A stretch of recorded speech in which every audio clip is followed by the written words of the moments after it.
Paz e graça, meus amados. Que bom estar passando por aqui mais uma vez, gravando mais um vídeo. Quero pedir aos amados irmãos, meus amados, se inscreve nesse canal, dá o like, ativa o sininho, para que assim, irmãos, né? O YouTube ele vem entender que esse conteúdo ele é relevante, ele envia para mais pessoas precisam, irmãos, ouvir a palavra de Deus.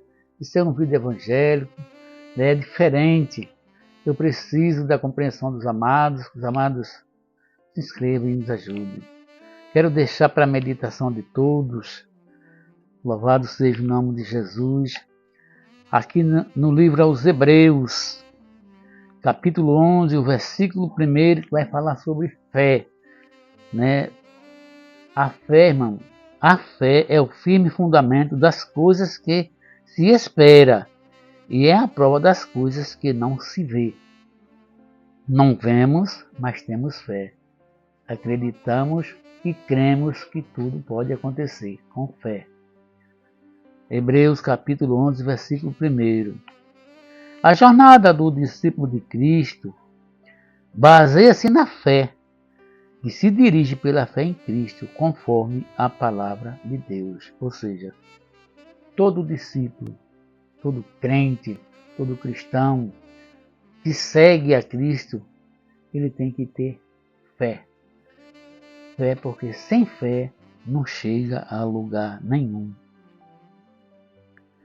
A fé é o firme fundamento do cristão. O cristão sem fé não é cristão. Então é necessário que nós tenhamos fé.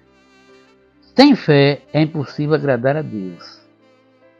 O justo viverá pela fé. O justo viverá pela fé.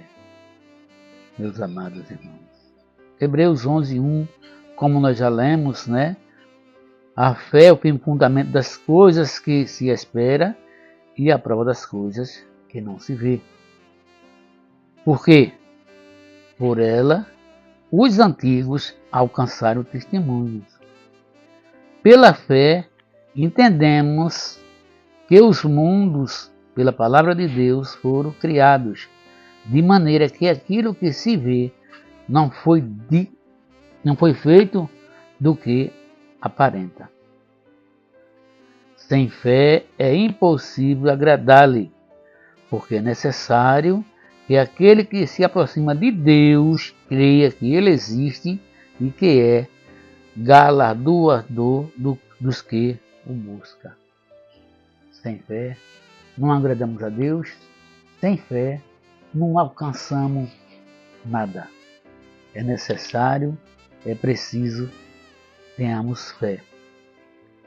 Aqui no Evangelho de Marcos, capítulo 9, versículo 23, a palavra diz assim: tudo é possível ao que crê. Se tu puderes crer, se creres, verás a glória de Deus. Jesus disse a Marta.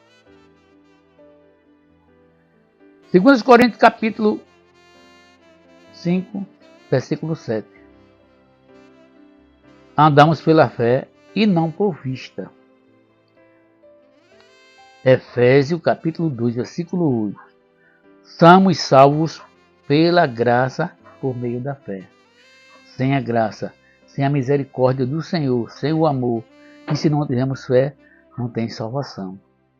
Hebreus 12:2. Jesus, autor e consumador da nossa fé. Tiago 1:6. Devemos pedir sabedoria com fé, sem duvidar. Né? Pedir a Deus sabedoria, sem duvidar. 1 João, capítulo 5, versículo 4. A vitória que vence o mundo é a nossa fé.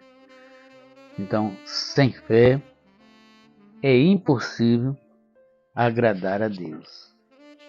Sem fé, de jeito nenhum, nós conseguimos agradar ao Senhor. Louvado seja Deus. Temos que exercer a nossa fé. Mas o que é exercer a fé? Exercer a fé é confiar e descansar em Deus. ter a confiança, ter a certeza que Deus é um Pai poderoso para nos ajudar nos momentos mais difíceis. A fé que nos leva a confiar em Deus, Salmo 37,5 diz assim, né? Entrega os teus caminhos ao Senhor, confia nele e ele tudo fará. Entrega, né? Essa entrega deverá ser com oração, leitura da palavra e consagração da vida, para que se torne um discípulo espiritual e possamos nos comprometer com o seu reino. Salmo 37,7. Descansa em Deus, louvado seja Deus. Descansa em Deus, em meias lutas e as dificuldades da vida. É para aqueles que aprendem a confiar no Senhor. Nessa hora, exercitamos a nossa fé no cultivo da oração. Sem desfalecer, devemos perseverar firmemente na fé enquanto descansamos em Deus. O Salmo 40 diz: esperei com paciência no Senhor, ele se inclinou para mim. Louvado seja o nome de Jesus. A fé, irmão, é o oxigênio que nos mantém vivos no universo espiritual. O crente é motivado pela fé. 1 João 5,9, 1 João 5,4. Precisamos olhar para Jesus. Confia nele, pois ele é o autor e consumador da nossa fé. Hebreus 12:2. Amém? Deus continue abençoando os amados. Deus continue abençoando o seu lar, sua casa, sua família. E lembre-se, para Deus nada é impossível. Amém? Fica na paz de Cristo.